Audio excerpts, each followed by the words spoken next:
তেজিমোলা অসমীয়া লোককথার এই মরমলগা কাহিনী আরম্ভ হয়। আৰু তেজিমোলা এটা সুন্দর ফুলের সলনি হল। মোর আত্মা প্রকৃতির জিয়াই থাকিব।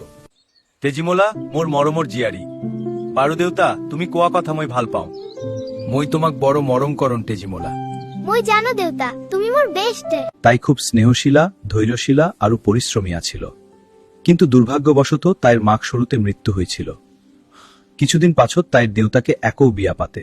শুন তুমি ওলা বউ টেকা পালা না, মামা কি করিলে মোক কিয় ঘানোয়া? কারণ তুই অপয়া এতিয়া কাম করবি। যা বাহিরে মোর চোখ বাগবা কো। যা এতিয়াই। দেউতা তুই বাহিরে গেলে বহু কষ্ট করবি। কি মা? প্রথমে কামবর করে শিগর পড়ে বাতুলি পা আগতে কাম শেষ হবে। আব্বু তোমরা জিরা লবা পারে। বোপা মই এদিন ভাবে ব্যবসার কামত দূর লৈ যাব লাগিব। দেউতা তুমি কেতিয়া আহিবা? অল্প সময়তে আহিম। মোর বোপার কথা মনত রাখিবা। মই রাখিম দেউতা। ভালো পোয়া। এই হারাম জাতি মোর সকল সুখ তুই নষ্ট করিলি। চুপ, আজি তোর শেষ। মামা কোনেও না জানিব। কিন্তু তেজিমোলার আত্মা শান্ত ন হল।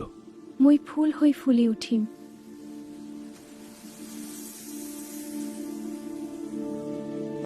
সেই ফুলবোৰ খুব সুগন্ধি আছিল।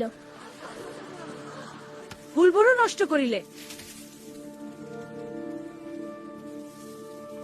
তার পাছত তেজিমোলা ফল গছ হই ওলাই আহিল। গছ জোপার ফলবোর খুব মিঠা আছিল। মানুহে ভাল পাইছিল। পুনৰ সতিনী মাই গছটো কাটিলে। হি হি মই কাটিল।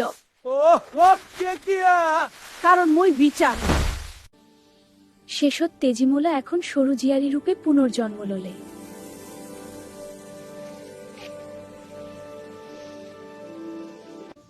জিয়ারি তুমি ঘুরি আহিছা?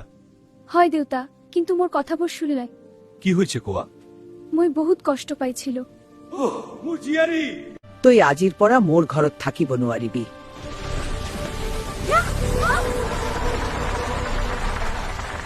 তুই নিতে আমি তো তেজিমোলা। মোর মনটো পরিষ্কার। মই সোজা কথা কইছ। তোর কথা কোনোবে বিশ্বাস নকরে। মিথ্যা কথা গোপন না থাকে। দেখিলা সচ রই জিকিয়া। জয় সত্যকায়।